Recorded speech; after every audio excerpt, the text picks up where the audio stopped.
Oi, es atgriezies un turpinām par mēnestēm. Aiz loga jau paliek nedaudz tukšs, tāpēc ir ieslēgta biroja gaisma. Es ceru, ka jūs arī esat paņēmuši nelielu pauzi un komfortabli sēžat vai savā gultiņā vai klupkrēslā un izbaudiet šo burvīgo vasaras vakaru. Tā, mēs palikām pie mēnesis jaunavā. Nākošais mums ir mēnesis svaros. Kā mēs zinām, svaru zīme ir svārstīgā, ļoti ietekmējas no citiem. Līdz ar to šeit mēs iegūstam kombināciju cilvēku, kura emocijas arī ir svārstīgas, zināmā mērā nenoteiktas, gaisīgas, kaut kas līdzīgs no opozīcijā esošās zīmes no Alna, kaut kas klāt nāk arī no Vēža šajā visā stāstā un no citām zīmēm. Šeit mēs nonākam pie secinājuma, ka ir ļoti svarīga tā vide, kurā cilvēks dzīvo, jo viņi notiek šo emocionālo fonu un arī notikumu, kuros cilvēks dzīvo. Mēnesis svaros ir visjūtīgākais uz dažādām ziņām, labām, sliktām. Viņš var raudāt par visiem Āfrikas bērniem, smieties par Igaunijas prezidenta mīlas stāstiem un visu pārējo. Mēnesis svaros proponē to, ka cilvēks ir arī ļoti emocionāli atkarīgs no attiecībām. Kā tādām sevišķi runa iet par laulāto attiecībām, jeb partneru attiecībām. Līdz ar to tas viss atstāja iespaidu uz mēnesi svaros. Pēc sižeta pārvaldniece ir Venēra, bet jau citā kontekstā kā Vēša zīmē, tad cilvēku emocionāli arī ietekmē noteikti skaistums, visas estētiskās lietas mākslas pasaulē. Un zināmā mērā cilvēkam šīs emocijas var raksturot arī šajos vārdos kā skaistas. Šeit cilvēki parasti emocionāli ir ļoti arī iejūtīgi. Viņi emocionāli cīnās par līdztiesību, par to, lai visi emocionāli justos labi. Ja šiem cilvēkiem ir depresīvs noskaņojums, tad jūs noteikti to pamanīsiet, jo mēnesis svaros nespēja savas emocijas noslēpt. Ja viņš grib, viņš priecājās, ja viņš grib, viņš rauda. Un šiem cilvēkiem vairāk kā citiem varbūt ir nepieciešams tāds kā emocionālais atbalsts. Te nav runa par mēnesi Vēzī, kuram jārauda ir, kā saka, līdzi. Te ir svarīgi radīt tieši šo te emocionālo atbalsta sajūtu. Un, ja jūs to spēsiet darīt, tad jūs iegūsiet dzīvē ļoti labu draugu, kurš, kā saka, emocionāli ies jums vienmēr līdzi un arī centīsies jums palīdzēt, ja jūs būsiet viņam kādreiz palīdzējuši. Mēnesim svaros, vairāk kā mēnesim citās zīmēs, ir tūs šis jēdziens mīlestība. Daudzus gadus es viņai neticēju, līdz man dzīvē arī pienāca situācija, ka man viņai nācās noticēt. Forši, man patīk. Un tāpēc centieties mēnesis svaros vienkārši mīlēt visiem iespējamiem veidiem un viss jums izdosies. Vīriešu kartēs mēnesis svaros norāda uz to, ka vīrietis meklē emocionāli iejūtīgu sievieti, kuras emocijas ir gaisīgas, kuras emocijas ir tādas izteikti sievišķīgas. Un šeit arī parādās tas knīps, ka cilvēka mamma varbūt arī ir bijusi tāda viegla, ēteriska būtne, kura ir centusies pasaulē visu laiku dāvāt kaut kādu prieku, kaut kādas siltas sajūtas. Mēnesis svaros var arī emocionāli apvainoties, bet parasti tas nav uz ilgu laiku. Atliek tik uzspīdēt saulē, kopā ar cilvēkiem sajust emocionālo komfortu un emocijas mainīsies. Šeit ir arī tā lieta, ka mēnesis svaros var emocionāli ļoti viegli ietekmēt. Gan pozitīvā ziņā, gan arī negatīvā ziņā. Mēnesim svaros varbūt arī ļoti svarīga telpas apkārtējā atmosfēra. Viņi bieži vien mēnesis svaros izvēlas telpu iekārtot estētisku, protams, pēc savas saprašanas, Vai cilvēks sajustu visu laiku tādu kā emocionālo komfortu, kas nāk tieši no mēbelēm, no aksesuāriem, kas ir viņam apkārt. Ēdienu ziņā mēnesis svaros arī centīsies meklēt estētiskus ēdienus, kas ir ar tādu skaistu piegaršu, nosauksim to tā. Jūtīgās vietas mēnesim svaros ir sēža, līdz ar to īsi sakot, ja kaut kas neiet labi, emocionāli to var sākt sāpēt dibens. Bet praksē tas nevienmēr izpaužas. Tas, kas nāk no prakses, tad visbiežāk mēnesis svaros raksturo tieši emocionālā neizlēmība. Kad cilvēks nespēj savas emocijas aprakstīt, viņam ir grūtības viņas definēt, un tad ar emocijām diezgan daudz jāstrādā. Mēnesis svaros noteikti ietekmēs filmas, stāsti, visu, ko jūs varat iedomāties, kas spēj nodot tādu izteikti emocionālu informāciju.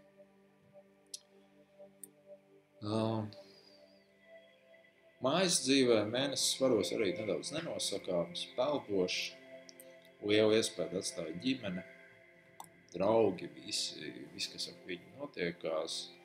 Tāpēc šeit arī parādās šis sociālās vidas jautājums, viņš vēlamies it kā tiek akceptēts. Skatot mēnesis svaros, noteikti pastieties, kur atrodas Venēra, kā saka, ko viņa dara, tas dos jums pietiekoši daudz papildus informācijas par svaru mēnesi. Opozīta zīme ir rauna zīme, kura proponē to, ka cilvēkam jāiemācās ir savas emocijas aktīvi izpaust, izlikt uz galda. Jāiemācās ir impulsivitāte, jāiemācās ir emocionālā agresija, kas dažreiz ir nepieciešama sevišķi tajās situācijās, kad ir jāizstāv sevi vai savu tuvus cilvēkus. Okidoki, nākošais mums ir mēnesis Skorpionā. Diezgan eulīga kombinācija. Pārvaldnieks Plutons, otrais pārvaldnieks Mars Skorpiona zīmē atstāja iespaidu uz šo visu stāstu. Mēnesis Skorpionā ir raksturojams ar izteikti dziļām emocijām, ar iedziļināšanos emocijās, kas ir Plutona tēma. Un emocijas ir tieši tās, kas cilvēku maina. Tad parādās šis plutoniskais transformācijas moments. Mēnesis Skorpionā emocijas ir intensīvas, piesātināts, tad ir izteikti intensitāte. Vienalga, vai tās emocijas ir pozitīvas vai negatīvas. Viņas ir tā kā biezs kafijas krēms. Jūs pilnīgi sajūtat viņu. Varat izgaršot visās emociju gammās. Skorpions pats par sevi, zinām, mērā ir destruktīva zīme. Līdz ar to mēnesis Skorpionā ir tendēts uz emocionālām ciešanām, uz dažādu veidu emocionālām krīzēm. Viņš ļoti labi spēja emocionāli savākties krīžu situācijās. Viņš labi jūt citus cilvēkus, citu cilvēku emocijas un labi mēdz, kā saka, uzšaut par citu cilvēku emocijām, sevišķi tad, ja mēnesis Skorpionā ir sajūtis citu emocionālo vājumu. Mēnesim Skorpionā var būt to nāves tēma. Viņš var daudz par šo tēmu domāt, iekšēji diskutēt. Viņam var interesants emocijas izraisīt kapi, morgi, līķi, dažādas šāda tipa lietas. Mēnesis Skorpionā var ļoti apvainoties. Ja viņš ir apvainojies, viņš mēdz emocionāli piedot, bet viņš nekad neaizmirs savu pārdarījumu. Skorpiona zīme skaitās arī kaislīga zīme. Līdz ar to mēnesis Skorpionā bieži vien saistīts ar dažādu veidu kaisles izpausmēm. Viņas nāk ārā kā strūklaka, zem spiediena, un tā tad izpauž visos iespējamos veidos. Mēnesis Skorpionā arī nosaka to, ka cilvēkam ļoti svarīgi emocionāli apsajūtai ir seks. Visdažādākajos veidos, visdažādākajās vietās. Cik Skorpiona zīme ir agresīva zīme, tad cilvēkam arī seksuālajā sfērā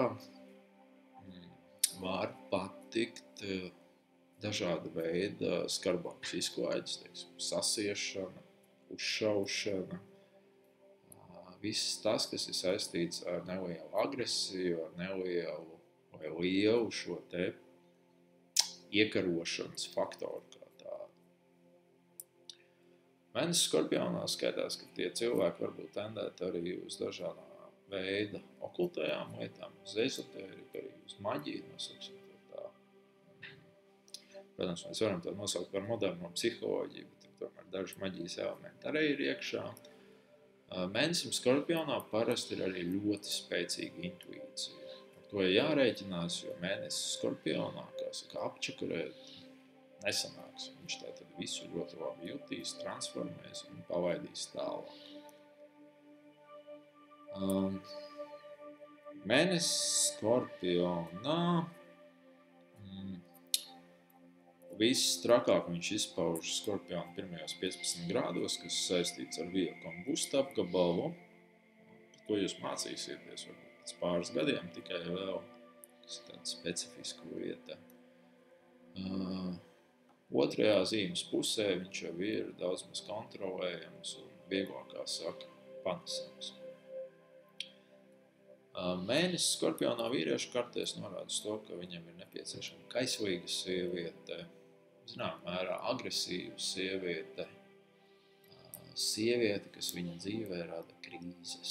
Nav krīzes, tā tad ir garlaicīga. Līdz to dāmām, kur čaļiem ir mēnesis Skorpionā, jācenšas kungiem radīt tādus emocionālus izaicinājumus, kas balansē uz tādas kārtīgas krīzes robežas.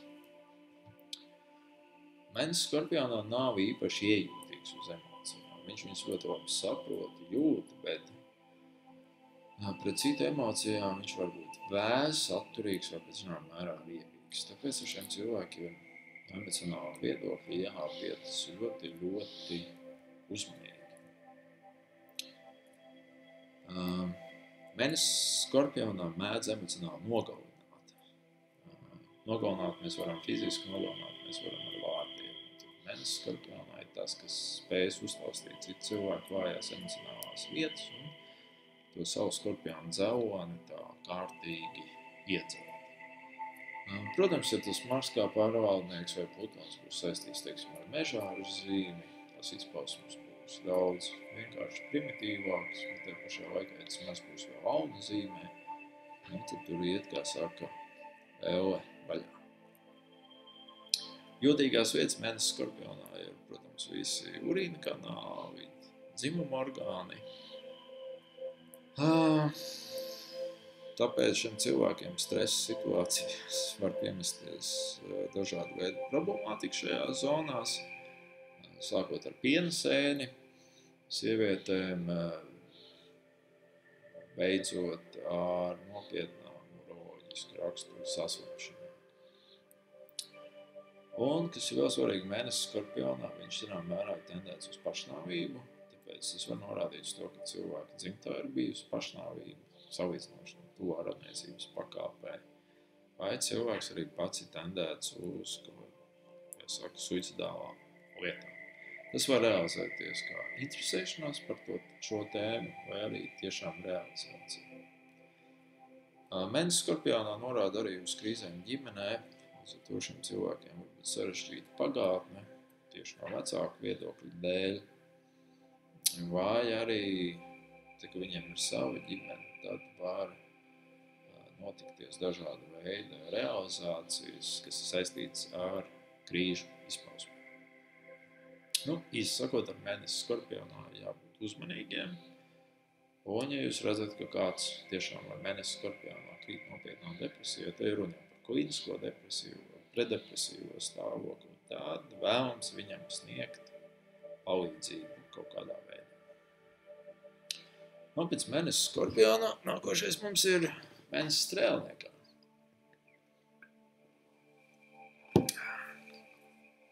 Tas ir ļoti interesants mēnesis. Pēdējā laikā ir saistība Strēlnieka zīme dažādos veidos savā privātajā dzīvē. Gan caur mēnesi, gan arī caur sauli Strēlniekā. Vienīgais, ko es varu teikt, interesanti. Mēnesis strēlniekā, tās manas pieredzes norāda uz to, ka emocijas ir ļoti atklātas. Viņas ir tiešas, ar tādu ļoti plašu spektra gammu. Un pēc cik pārvalnieks ir Jupiters, tās emocijas tādas dzirksteļojošas. Tie ir cilvēki, kas spēj piešķirt emocionālo dzirksti, kas spēj tevi paraut līdzi.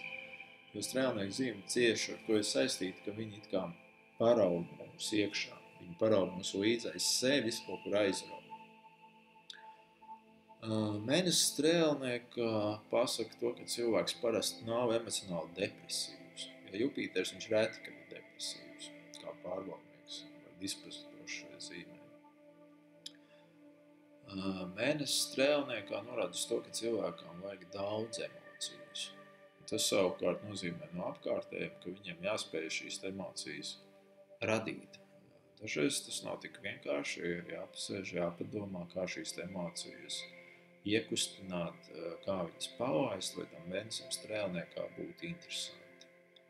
Mēnesis strēlniekā emocionāli vislabāk izpaužas tēmās, kas saistīts ar strēlnieku zīmi, protams, tā ir ceļošana, tas ir dažāda veida mācības, dažāda veida lielie projekti.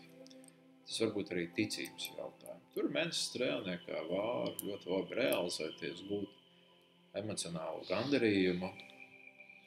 Kā teica man viena meitene ar mēnesis strēlniekā, ļoti patīk mācīties. Tad viņš visu laiku mācību procesā gūs no tā emocionāla baudījumu.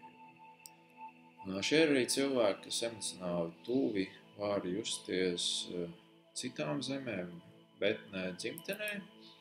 Tāpēc mēnesim strēlniekā ir ieteicams regulāri ceļot, lai gūtu emocionālo līdzsvaru. Izrauties ārpus ierakstās ikdienas, vismaz 2 reizes gadā aizbraukt tālākos ceļojumos. Ja mēnesis strēlniekā mielte, viņš cenšas būt tāds labdaris, Ziemassvētku pecīts,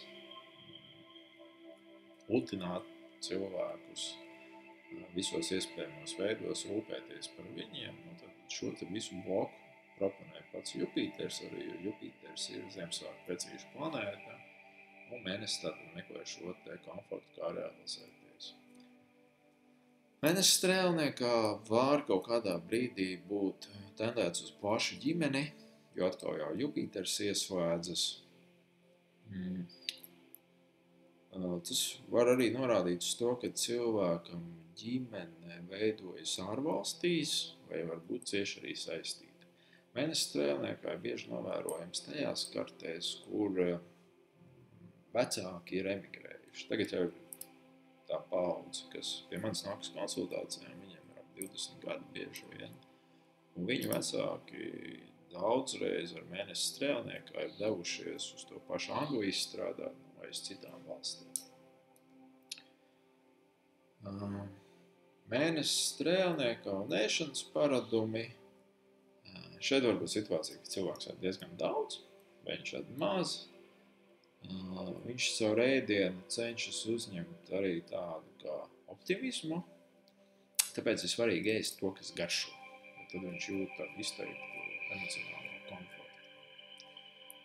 Lai mēnesis strēlniekā izsist no rāmjiem, kā saka, caur negatīvu pieskaņu atliek tikai sagraut viņu kaut kādus ideālus emocionālos, tad sāksies tad kārtīgi emocionālā bedre, bet viņa nebūs parasti ļoti ilga, jo mēnesis strēlniekā spēs izkārpīties ārā no savām emocionālajām problēmām kaut kādā veidā.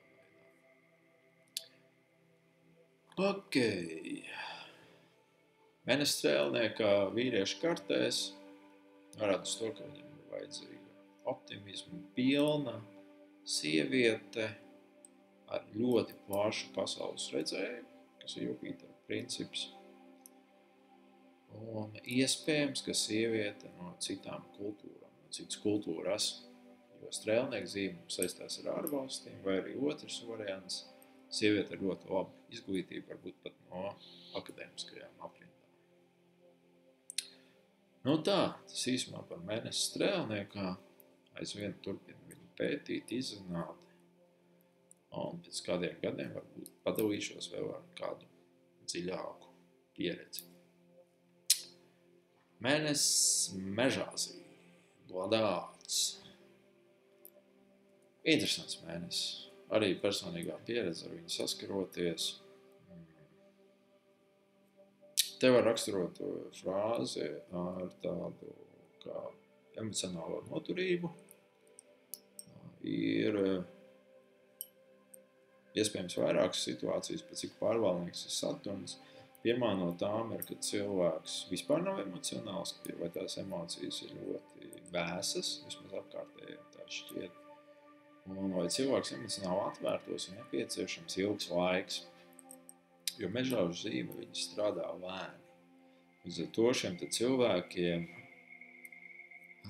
var būt nepieciešams laiks, vai adaptētos sabiedrībā, vai adaptētos emocionāli kaut kādās situācijās.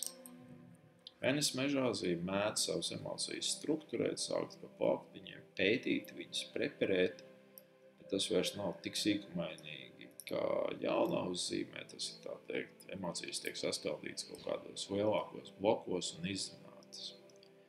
Emocionāli mēnesis Mežāzī attīstās dzīves otrajā pusē, tas pēc pirmā Saturna cikla, tad sākot orientējoši no 29 līdz 30 gadiem un uz priekšu. Mēnesis Mežāzī ir tradicionāls, tāpēc šeit cilvēki bieži vien ir saistīti ar tradicionālām ģimenes vērtībām. Viņiem pat grūtības citreiz runāt par jūtām. Man kā astrologam patīk šādus mēnešus Mežāzī pakaitināt, teiksim, parunājot par seksu atklāti, jo tajā brīdī tas mēnesis Mežāzī sāk stresot. Parasti šiem cilvēkiem es arī iesaku veltīt laiku tieši savu emociju analīzē, jo viņi diezgan labi spēj sadalīt racionālās emocijas no iracionālām emocijām, un tur var atrast daudz dažādas interesantas lietas. Pēc cik Mežāžu zīme simboliskā 10. māja, horoskopā tāda cilvēks varbūt tendēts uz ideālās ģimenes izveidošanu un attiecīgi realizēt sevi ģimenē vai arī citā 10. mājas tematikā, tātad karjerā. Māte un mēnesis 10. mājā, tas parasti norāda uz to, ka cilvēkam ir bijusi ļoti tradicionāla, stingra māte, tāda teikt saturniska, kas varbūt viņu pat kaut kādos veidos spēcīgi ierobežojusi, likusi pie vietas. Jūtīgā vieta mēnesim Mežāzī, protams, ir āda kauli. Stresa gadījumā mēdz mēsties dažāda veida pumpas, pinnes, sāpēt mugura. Pēc to, ja cilvēks vairāk stresos, jo vairāk šīs muguras sāpes parādīsies. Var sāpēt arī ceļu locītavas, apakšstilbi, faktiski jebkas, kas ir saistīts ar vestibulāro aparātu. Ok. Pēc mēneša Mežāzī mums nāk mēnesis Ūdensvīrā.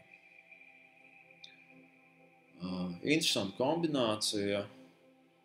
Ūdensvīra zīme primāri saistās ar organizācijām, ar draugiem. Līdz to mēnesis Mežāzī ir, Ūdensvīrā, tendēts uz draudzību kā tādu. Viņam ir svarīgi šie sociālie kontakti, draudzējoties, vai viņam ir liels paziņu loks. Bieži vien mēnesis Ūdensvīrā gūst gandarījumu no dalības dažādu veidu organizācijās, sevišķi neformālās organizācijās. Mēnesis Ūdensvīrā pārvaldnieks Urāns, tad diezgan interesanti planēta, norāda uz to, ka cilvēka emocijas parasti ir nedaudz gaisīgas un viņas var būt ļoti ekspansīvas un ekscentriskas. Te nav stāsts par aunu agresivitāti, svaru neizlēmību vai, teiksim, valvas emocijām. Te ir stāsts par to, ka cilvēka emocijas viņas dzirksteļotākā. Un cilvēks ienāk telpā, jūs uzreiz pamanāt viņa emocijās kaut kādus dzirksteļus, kaut kādus stāstus, kas iet ārpus šīs pasaules. Man ar ūdensvīriem nav ļoti liela pieredze, bet tik, cik es esmu viņus sastapis, sevišķi tuvāk iepazinis, tur ir iekšā kaut kas ļoti interesants, tā to nosauksim. Līdz ar to mēnesi ūdensvīrā šī cilvēka emocijas, viņas varbūt vārdu tiešām nozīmē interesants, kur pētīt, vērot, par ko sajūsmināties, kur visu laiku atrast kaut ko jaunu, atrast kaut ko interesantu. Ūdensvīra zīme ir saistīta ar gaisu, līdz ar to cilvēkam emocijas var izraisīt arī tādas lietas kā kalni, kā lidošana, viss kaut kas tāds, kas ir saistīts ar gaisa stihiju. Vīriešu kartēs mēnesi ūdensvīrā norāda uz to, ka viņiem ir nepieciešama netradicionāla, savāda, nedaudz dīvaina sieviete, mūze, kā teikt. Te varbūt nav stāsts tik daudz par sievieti mākslinieci, bet vairāk par sievieti, kas ir ekscentriska, kas izceļās kaut kādām lietām, kas iet ārpus ierastajiem uztveres rāmjiem.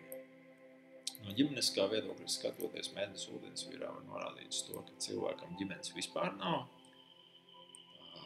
vai arī viņš pats nāk no netradicionālas ģimenes. Rezumējot, mēnesi ūdensvīrā nav tendēts uz ģimenes saitu veidošanu. Tie ir kaut kādi riski, bet ne visiem vajag, kā saka, skriet ar bērnu varu un vilkt līdz laulāto partneri. Mēnesi ūdensvīrā arī var norādīt to, ka cilvēks ātri aiziet no ģimenes un pusauģu gados jau uzsāk patstāvīgu dzīvi. Ok. Pēc mēnesi ūdensvīrā sako mēnesi zivīs. Diezgan sarežģīta situācija. Mēnesis zivīs zivs kā noslēdzošā zīme proponē to, ka cilvēkam ir visu emociju gama. Pārvaldnieks Neptūns Jupīters caur zivisko. Viņš pasaka to, ka cilvēka emocijas būs nenoteiktas, grūti saprotamas. Viņas parasti ir svārstīgas.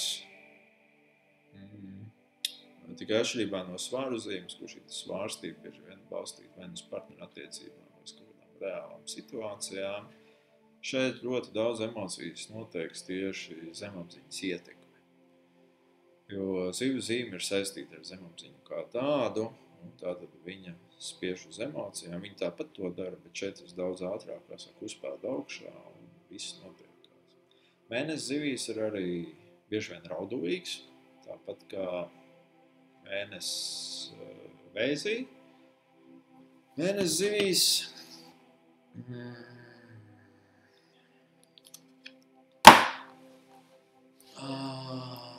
ir tendēts uz to, kā pasaka, uz ieiešanu sevi. Šie cilvēki vairāk kā citi mēdz iet kaut kādā savā ilūziju pasaulē, dzīvot viņā un attiecīgi darboties. Mēnesim zivīs svarīgi ir māksla, viss, kas to saistīts. Mēnesis zivīs bieži vien realizējas arī mākslas pasaulē. Viņiem var patikt gleznot vai kaut kāds cits performants. Mēnesis zivīs ir tendēts uz atkarībām. Atkarībām no attiecībām, atkarībām no alkohola, kā jūs vēlaties, tāpēc šiem cilvēkiem ir dažādi paaugstinātie riski. Un tas lielākais risks mēnesim zivīs, tāpat kā cilvēkiem vispār ir spēcīgi zivju akcentu, dzīvošana ilūzijās. Dzīvošana ilūzijās gan labā ziņā, gan sliktā ziņā. Bet mums jādzīvo šeit un tagad, nevis kaut kur tālos sapņos. Vīrietim, kuram ir mēnesis zivīs, ir nepieciešama sieviete, kas ir iluzora, nenosakāma, kuras būtību nevar ielikt kaut kādā konkrētā rāmī. Jo savādāk viņš var zaudēt interesi, ja tā sieviete būs arī pārāk spēcīga priekš viņa, tas mēnesis zivīs vienkārši aizspēlēs. Mēnesi zivīs var norādīt arī uz neskaidru izcelsmi, tie var būt adoptētie bērni vai kaut kas līdzīgs. Tie var būt cilvēki, kuri ģimenēs ir kaut kāds vajās nosūtījums. Konsultācijās mēnesi zivīs nāk, bet salīdzinoši reti, jo ejot pie astrologa, parasti jāzina kaut kādi jautājumi, uz kuriem tu meklē atbildi. Mēnesi zivīs bieži vien pats nezina, ko viņš dzīvē meklē, kur nu vēl emocionālā ziņā. Ok, tas bija īsumā par mēnesi zīmēs. Nevielas piezīmes, tā teikt. Noteikti pēc laika mēs skatīsimies mēnesi aspektos, tas būs vēl papildus informācija, kas varbūt arī ļoti svarīga. Mēs skatīsimies arī mēnesi mājās, kā viņš strādā. Atcerieties, ka mēnesis ir arī ļoti svarīgs, skatoties savstarpējo sadarību starp dažādiem cilvēkiem, tad strādājot ar sinastriju astroloģiju, strādājot ar kompozītu kartēm. Pavērojiet to, kā mēnesis kādu ciklu jūs ietekmē, jo katrs jūs esat dzīvis kaut kādā mēnesi fāzē, un tad, kad šī fāze atkārtojas, jūsu dzīvē notiek noteikti izmaiņas, emocionālā ziņā mainās fons. Ir svarīgi saprast, kā tas realizējas praksē. Vēlāk, kad skatīsimies karmisko astroloģiju, tad mēs redzēsim, ka mēnesi fāze zinām mērā nosaka, cik jūs esat jauni vai veci vēseli šajā pasaulē. Tātad, kā jūs realizējaties, kāda ir jūsu dzīves misija šīs planētas. Un tas laikam galvenais. Neaizmirstiet pastīties savu progresīvo mēnesi. Mēnesi direkcijās, kā viņš uzvedās, kā mainās jūsu fons ar gadiem, panalizējiet to. Sevišķi tajos brīžos, kad kāda no šīm metodēm mēnesi maina zīmi, vāju uzkāp, kā saka, virsū uz mājas virsmas. Tad var just tādas īpašas emocionālās izmaiņas, kad, kā teikt, realitāte mainās ap jums, vai drīzāk jūs izvēlaties kādu citu realitāti šajos pārējais posmos. Pavērojiet mēnesi teleskopā, ja ir šī iespēja. Aizbrauciet uz kādu uz observatoriju vai pie kādas paziņas, kam ir teleskops. Dariet to ziemā, tad, kad nav pilnmēnesis, kad ir kaut kas pa vidu starp fāzēm, pavērojiet tos kalnus uz mēnesi tādā tūplānā jau. Un iespējams, ka tajā brīdī jūs arī sajutīsiet šo saiti ar spīdekli, sajutīsiet vislabāku visumu, vismaz tā ir mana pieredze. Es pats arī kādam skatos teleskopā savas mājas pagalma, jo tajā brīdī, kad skaties uz mēnesi, kad viņš kaut kādā fāzē, tu redzi kalnus uz viņa. Tad tu saproti, ka tas visums viņš ir īsts, ka tas visums ietekmē kaut kādā veidā. Ok, labi, bija prieks jūs atkal redzēt. Tiekamies jau pēc nedēļas. Nākošā tēma mums ir Merkūrs zīmēs. Runāsim par to, kā Merkūrs ietekmē mūsu domāšanas paradumus, kā Merkūrs ietekmē mūsu runas paradumus. Divas svarīgas lietas, uz kurām dzīvē īsti iztikt nevar. Un tiekamies pēc nedēļas. Atā!